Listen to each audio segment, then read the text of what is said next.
Hi, welcome. This is Metapol with me, Cactus. Today on the show, we're going to be talking about the death of certainty, the problems that have embroiled various media or academic institutions, as well as how we can get out of it.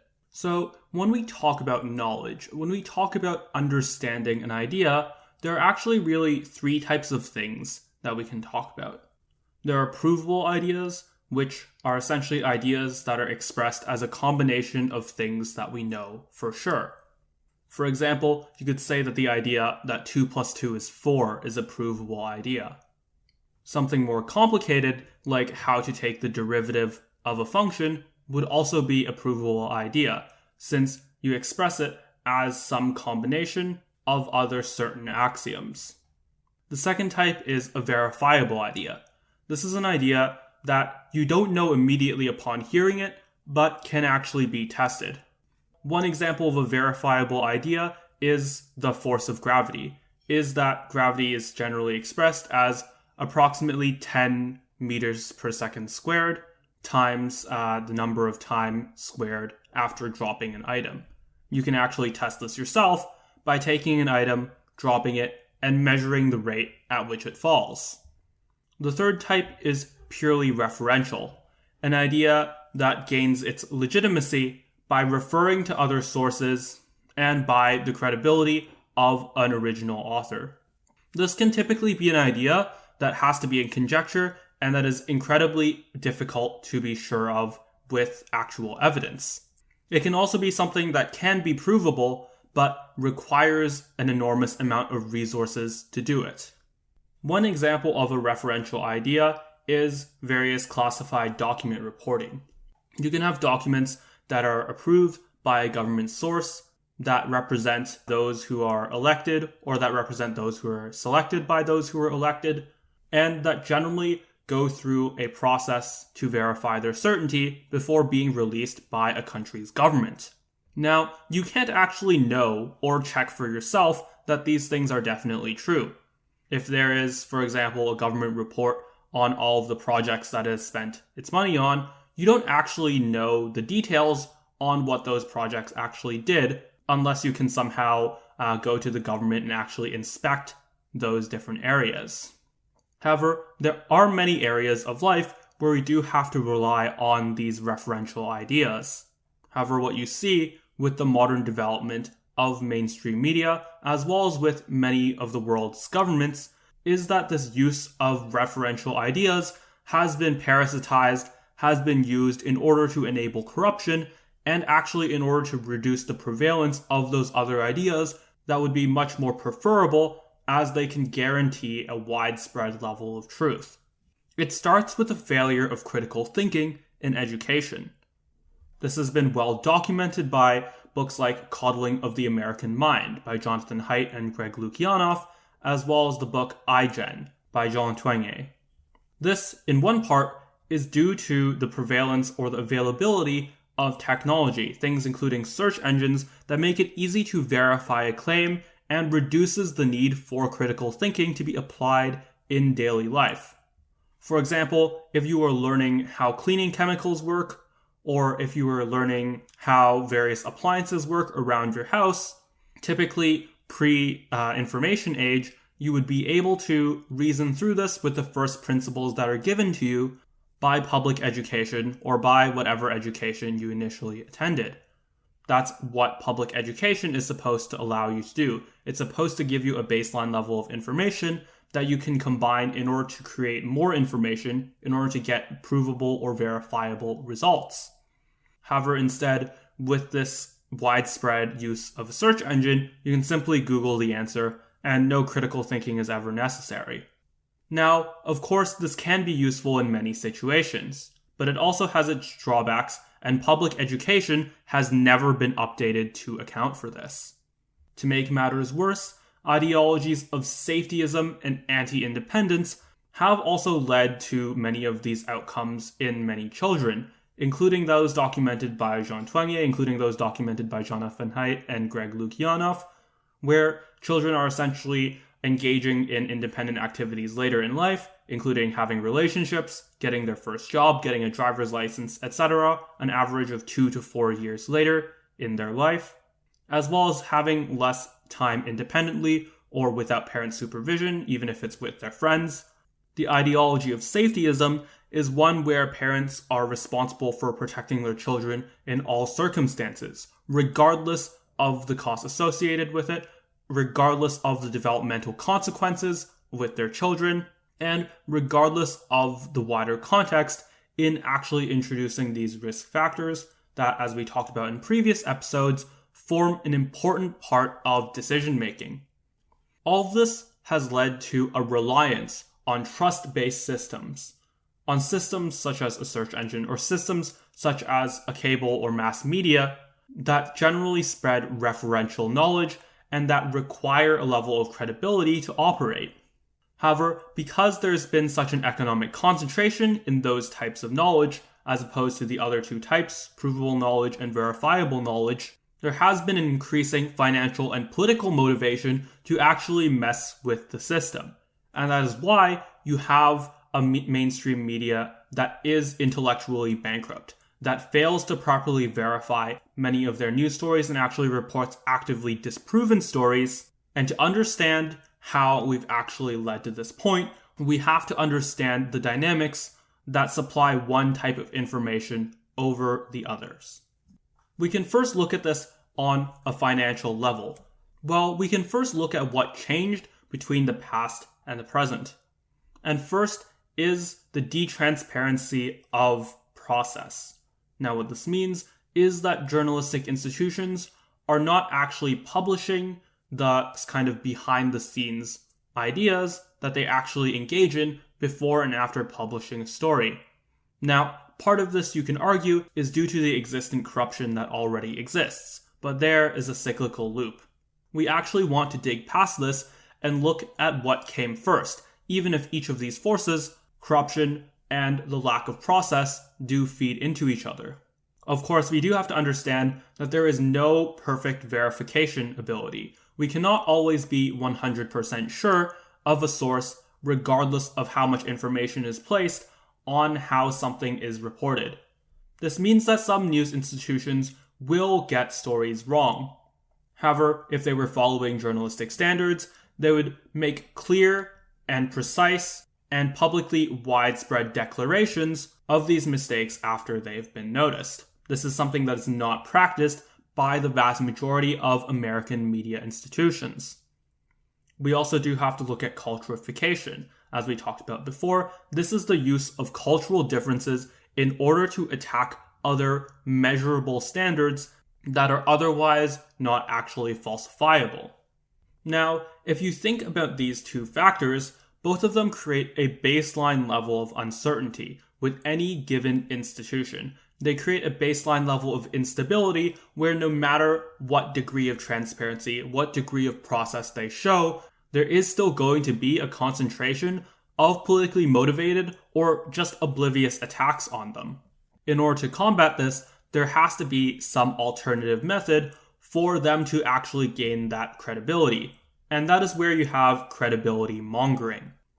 This is a term I use to describe the effect where various established organizations, often organizations that are well-funded and actually more likely to be corrupt because of that, engage in lending their support through either financial or business ties, through a stamp of approval from said organization, or through outsourcing to these organizations some of the verification, some of the fact-checking, etc. You can see this being practiced anywhere from political operatives to Facebook and other tech companies. Now, in abstract, this isn't necessarily a bad idea. It is good in certain situations to have a third party actually come in and apply a higher standard to actually independently verify certain claims and to make sure everything is processed correctly. However, as the name suggests, credibility mongers don't actually engage in these processes. Instead, they used a well-funded public promotion campaign, as many of these legacy media institutions do, in order to gain false credibility, further asserting political power and political influence, often leveraging some of those same cultural conflict points in order to gain credibility with either the left or the right.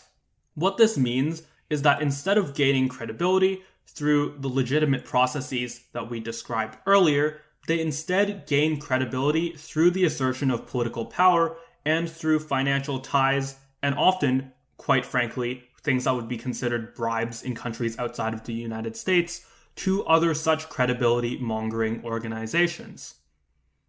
An additional tactic is, because of the media power that many of these legacy credibility mongers hold, they're able to attack those who are able to actually produce evidence and produce information to discredit the credibility mongers. Then, those that rise to power are not actually those who fess up to their mistakes, are not actually those who make all of their processes transparent and available to be criticized by all others. There are those who generally remain secretive, who gain their credibility, quote unquote, by reputation and by political tactics, and are often the most spiky and aggressive in actually asserting their claims, instead of those who are the most tranquil, those who are the most understanding and tolerant of possible conflicts. In this way, there's actually an erosion of actual knowledge, of the provable and verifiable ideas that we talked about before, because it becomes increasingly easy and increasingly prevalent for many of these media organizations to actually disperse false information using purely referential ideas that are actually in conflict with various provable and or verifiable ideas. I've already covered some of these points in the past, but some include election interference claims, which can be debunked with various mathematical analyses, and include the racial conspiracy theories that are very common on the left, which can be essentially pulled even on an individual level, since they assert claims involving such a ridiculously high number of Americans or of another country's population that you can actually verify this claim probabilistically with even a relatively small sample size. All of this is enabled because of the aforementioned credibility mongering, because people have been systematically taught by various public education firms and even by various media figures that this referential idea, that this referential knowledge is of equal value to the other two types of knowledge, which is simply false.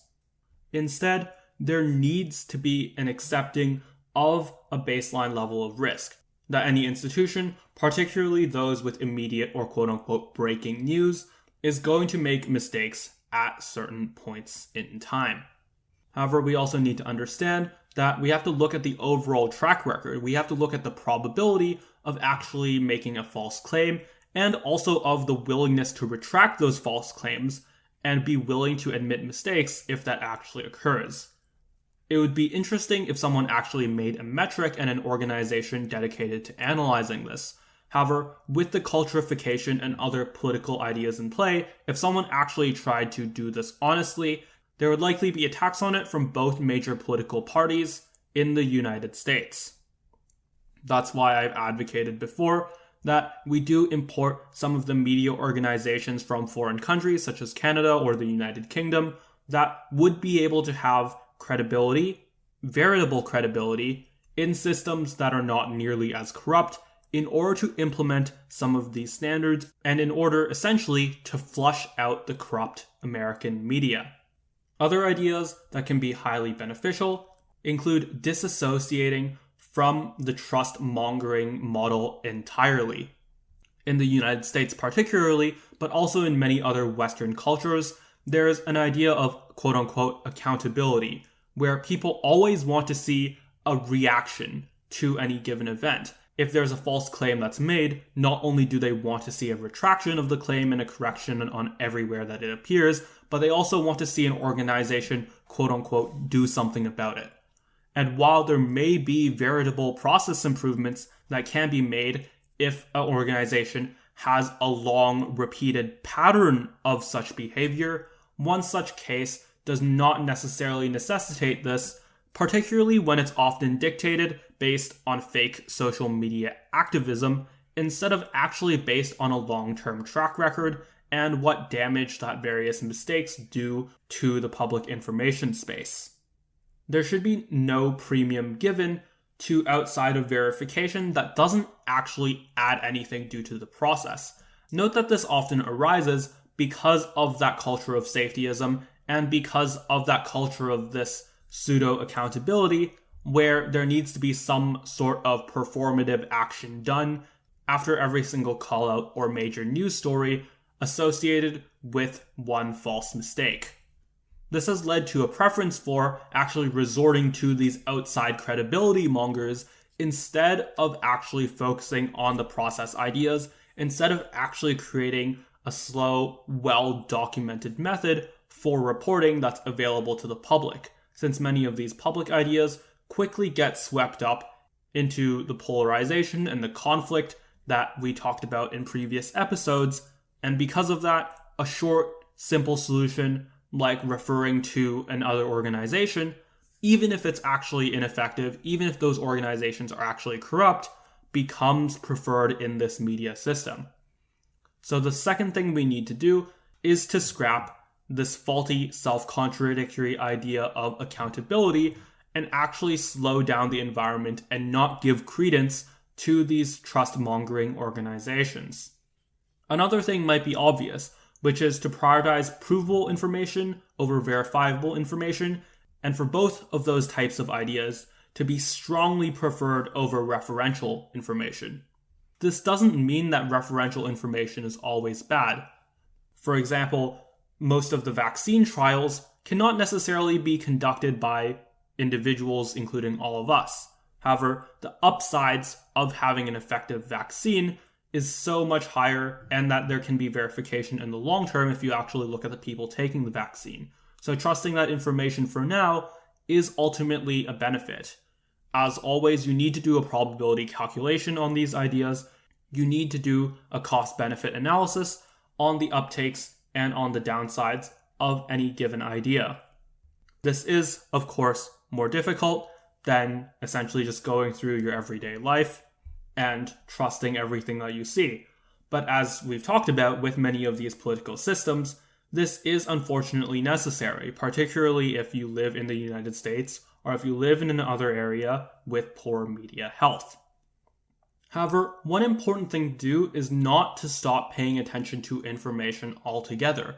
That is actually the goal of many of the political operatives that are actually directing the media incentives to go in this direction. Many of the political or even financial movements to actually pressure some media institutions into adopting some of these backward standards is actually fundamentally based in winning political elections. This idea that I've referred to before is information pollution. The goal here is to increase the cost, either monetarily, temporally, time-wise, or emotionally, of actually accessing information.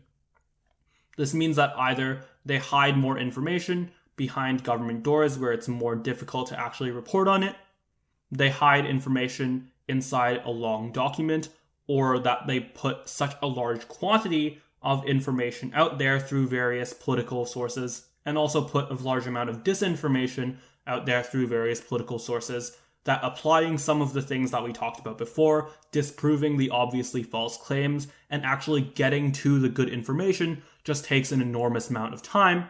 Or they create highly politically charged media, they create conspiracy theories and other methods that make it more difficult to actually get along with people and to gain information that's useful from them, and to even put stories that are emotionally affecting themselves and that can be just difficult to get through on a personal level.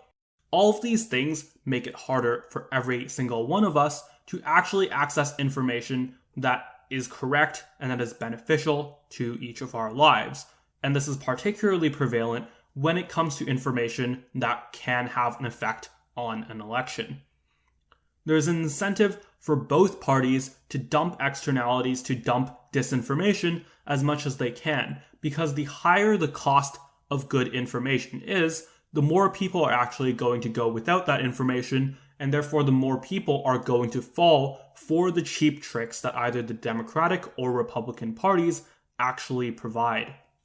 This supports many of the negative effects that we talked about before, including polarization, including implicit cults, and including the mainstream spread of conspiracy theories with both of these parties. But ultimately, one of the best things you can do is to make sure that there's more positive information out there. You can share this podcast to give more people the tools they need in order to actually sift through this information and to reduce the overall cost for each of them. You can share any other information that you think is beneficial. I, for one, trust your judgment. On average, I think listeners of this podcast, particularly those who are armed with the tools that I try to give in order to actually process information from an objective and scientific lens, are going to be able to make good decisions for themselves and are going to be able to act as beacons to guide other people to positive information. So, like, comment, share, subscribe, not just on this podcast, but any information that you think follows the process, that you think creates a higher standard for the media environment, and is therefore going to actually be able to lower the cost of information for yourselves and for those around you who you're sharing it to. And if you do that, I am incredibly grateful. And as I say every episode, thank you, not just for listening, but for contributing and for making a reasonable political difference in your own life and in the lives of all of those people around you.